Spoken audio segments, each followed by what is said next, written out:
The Wasp Factory. Chapter 11. The Prodigal. Part 3. I woke up. It was dark. I was still in the chair, arms crossed under my head, resting on the metal surround of the skylight, and a noise inside the house, had woken me. I sat for a second, feeling my heart race, feeling my back complain about the position it had been in for so long. Blood made its painful way into the parts of my arms the weight of my head had restricted the supply to. I spun around in the chair, quickly and quietly. The loft was black, but I didn't sense anything. I touched a button on my watch, discovered it was after 11. I had slept for hours. Idiot. Then I heard somebody moving about downstairs, indistinct footsteps, a door closing, other noises, glass smashed. I felt the hair on the back of my neck go up. The second time in a week, I clenched my jaw, told myself to stop taking fright and do something. It might be Eric, or it might be my father. I would go down and find out. To be safe, I would take my knife. I got off the seat, went carefully to where the door was, feeling my way around the roughness of the chimney bricks. I stopped there, took the tail of my shirt out, and let it hang over my cords, concealing the knife where it hung from my belt. I eased myself silently down into the dark landing. A light was on in the hall, right at the bottom, and it cast strange sets of shadows, yellow and dim, up over the landing walls. I went along to the banisters, looked over the rail, and couldn't see anything. The noises had stopped. I sniffed the air. I could smell the smoky, pubby smell of drink. It must be my father. I felt relieved. Just then I heard him come out of the lounge. A noise washed out behind him like an ocean roaring. I came away from the rail and stood listening. He was staggering, bumping off the walls and tripping on the stairs. I heard him breathing heavily and muttering something. I had listened, let the smell and sound come up. I stood, and gradually I calmed myself. I heard my father get to the first landing where the phone was. Then unsteady footsteps. "Frank," he shouted. I kept still, said nothing, just instinct. I suppose, or habit born of all the times I've pretended not to be where I really am, and listened to people when they have thought they were alone. I breathed slowly. "Frank," he yelled. I got ready to go back up to the loft, shifting back on tiptoe, avoiding the places where I knew the floor creaked. My father hammered on the wall of the first floor toilet, then cursed when he discovered it was open. I heard him start upstairs towards me. His steps pattered irregular, and he grunted as he stumbled and hit the wall. I went quietly up the ladder, swung up onto the bare wood floor of the loft, lay there with my head a meter or so from the hole, my hands on the brickwork, ready to duck behind the flue if my father attempted to look into the loft from the hole. I blinked. My father hammered on my room door. He opened it. "Frank," he shouted again. Then, fuck. My heart leaped as I lay there. I had never heard him swear before. It sounded obscene in his mouth, not like the casual way Eric or Jamie said it. I heard him breathing under the hole, the smell of him coming up through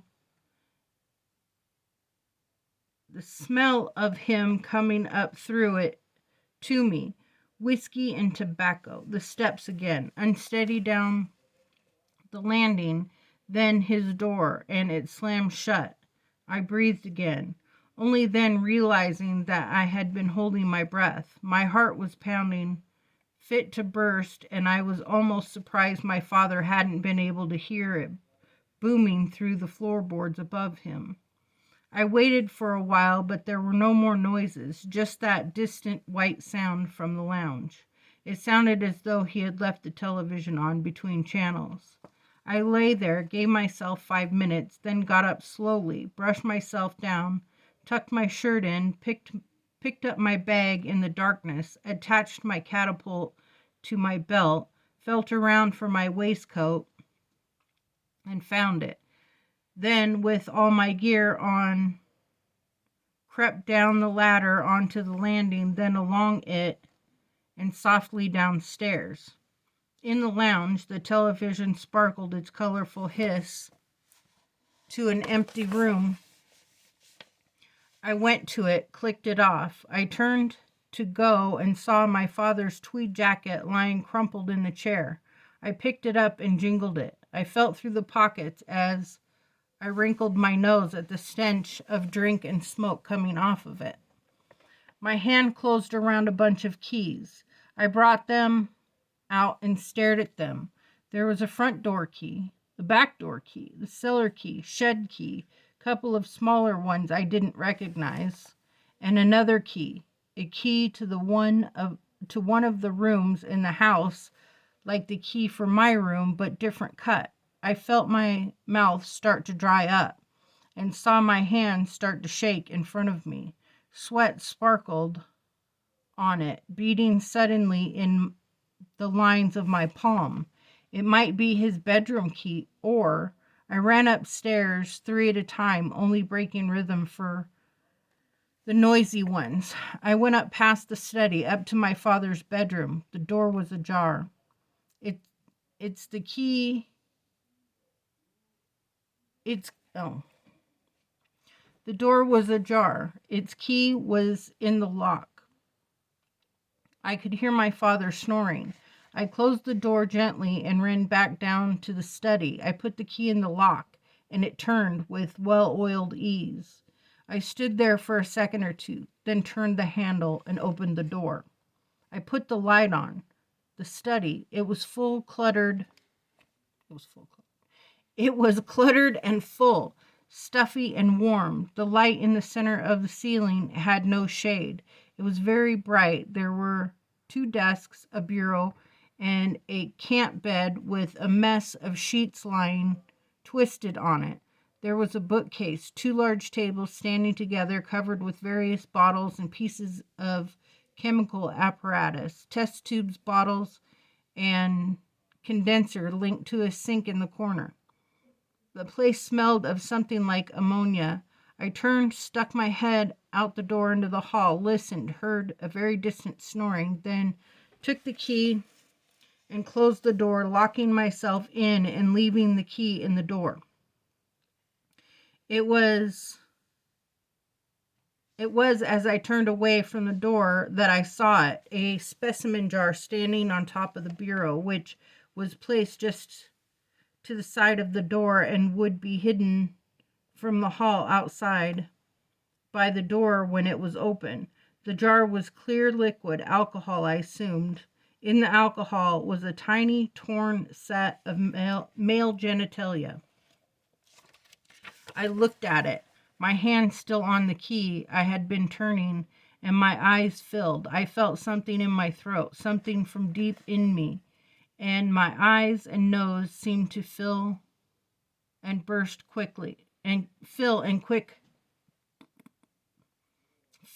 quickly burst. I stood and cried, letting the tears trickle down my cheeks into my mouth, salting it. My nose ran, and I sniffed and snorted and felt my chest heave, and a muscle in my jaw tremored uncontrollably. I forgot all about Eric, about my father, about everything except me and my loss. It took me some time to pull myself together, and I didn't do it by being angry at myself or telling myself not to act like some stupid girl, but I just calmed down naturally and evenly, and some sort of weight left my head and settled in my stomach. I wiped my face on my shirt and blew my nose quietly, then started searching the room methodically, ignoring the jar on the bureau. Maybe that was all the secret there was, but I wanted to be sure. Most of it was junk and chemicals. The drawers of the desk and bureau were filled with ancient photographs and papers. There were old letters, old bills, notes, deeds, forms, insurance policies, none for me, and all expired long since anyway. Pages from a short story or novel somebody had been writing on a cheap typewriter, covered in corrections and still awful. Something about hippies in a commune in the desert somewhere making contact with aliens. There were glass paperweights, gloves, psychedelic badges, some old Beatles singles, a few copies of Oz and It, some dry pens, broken pencils, rubbish, all rubbish. Then I came to a part of the bureau which was locked. One section under the roll top hinged at the bottom with the keyhole on the top edge. I got the key from the door, and sure enough, one of the small ones fitted.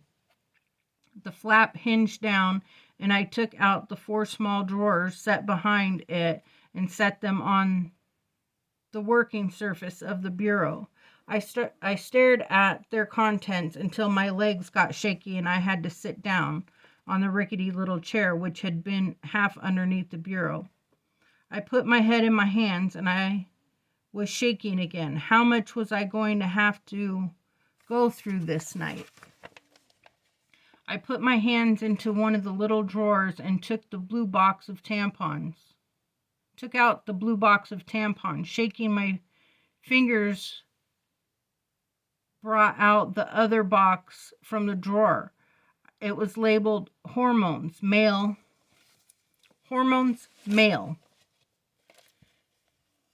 Inside it were smaller boxes, neatly numbered in black biro.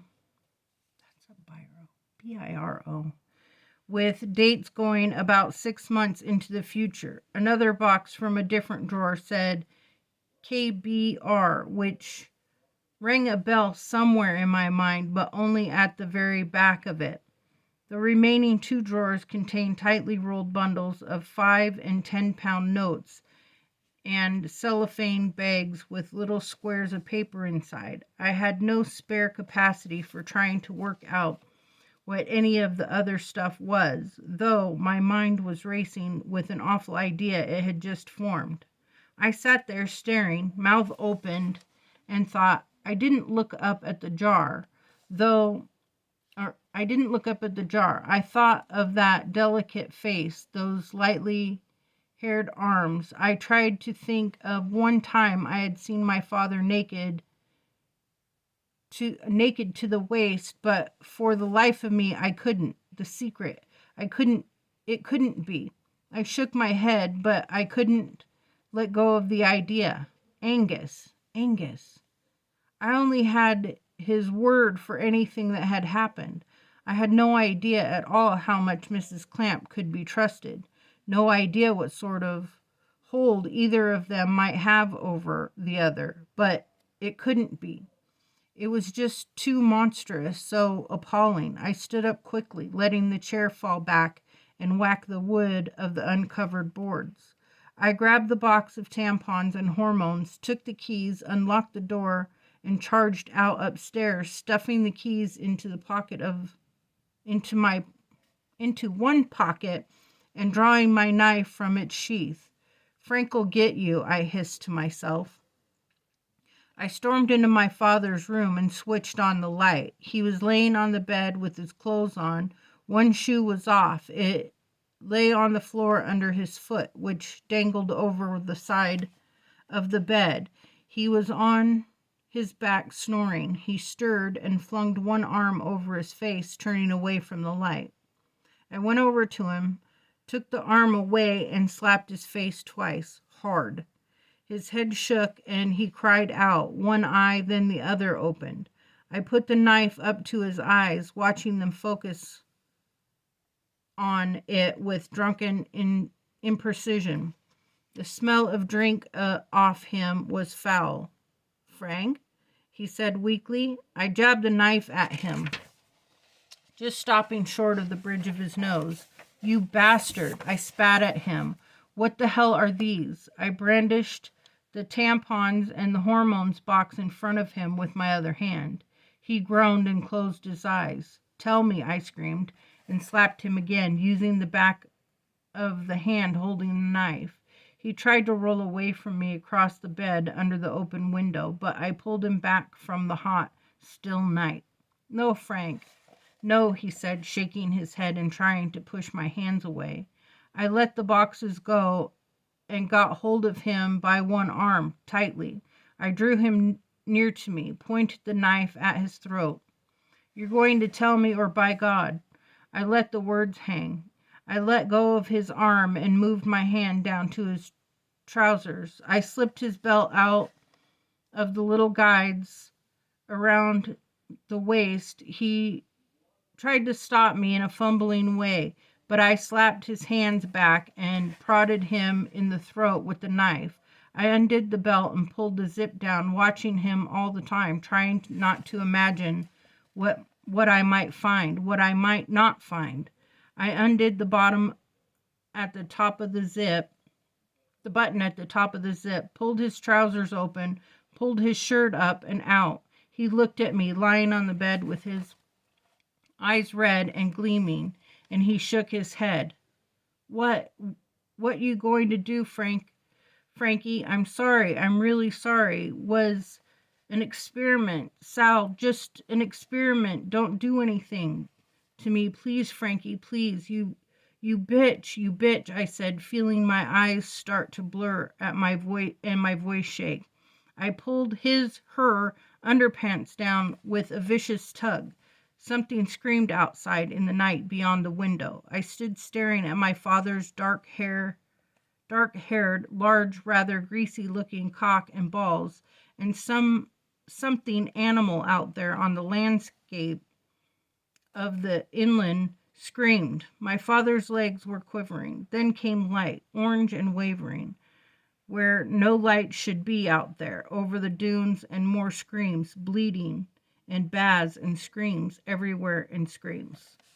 Jesus Christ, what's that? My father breathed, turning a shaking head towards the window. I stood back, then went past the bottom of the bed, looking out the window. The awful noises and the light on the far side of the dunes seemed to be coming closer. The light was in halo over the big dune behind the house, where the skull grounds were. It was flickering yellow with smoke and trails in it.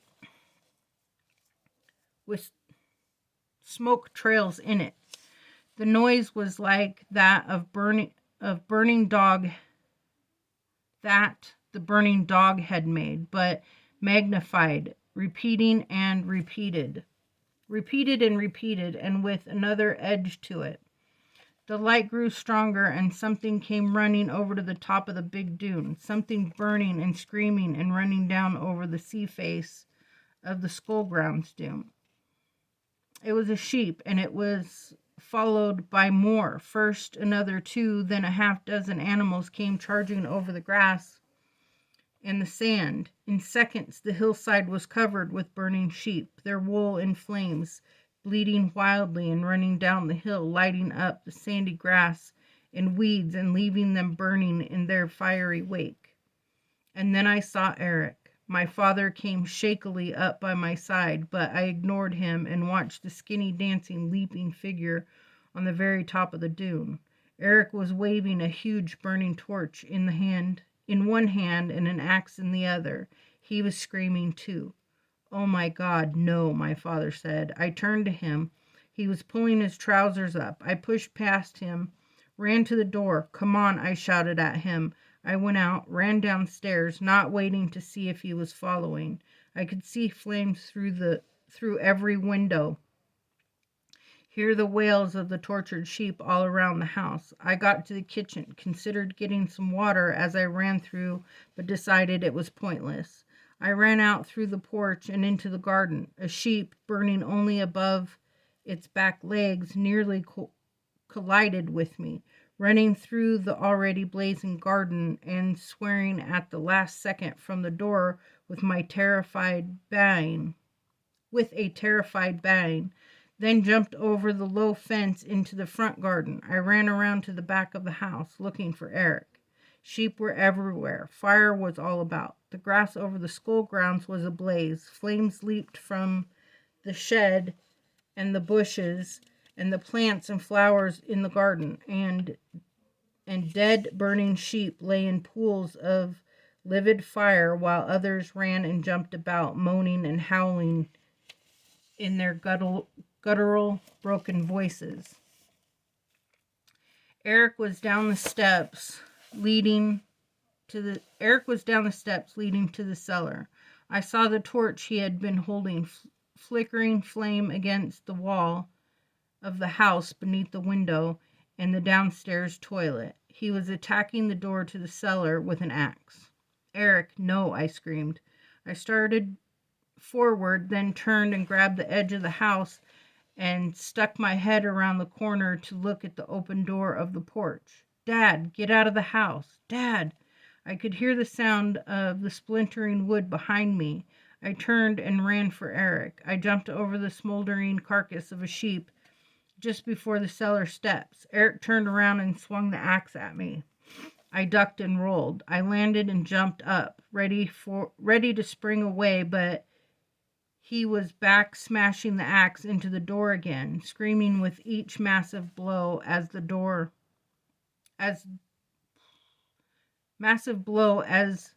though he was the door.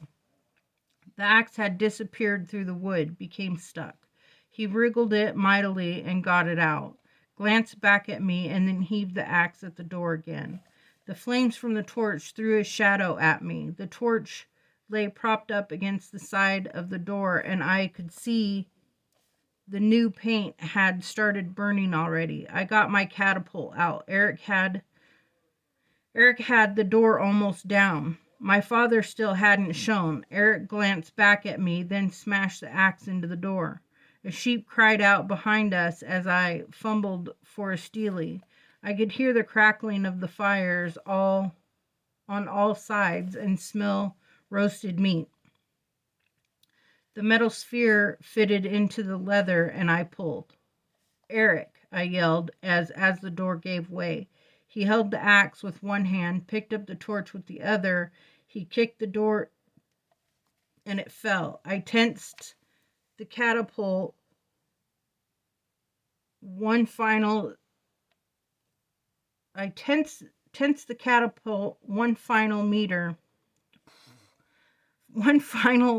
centimeter.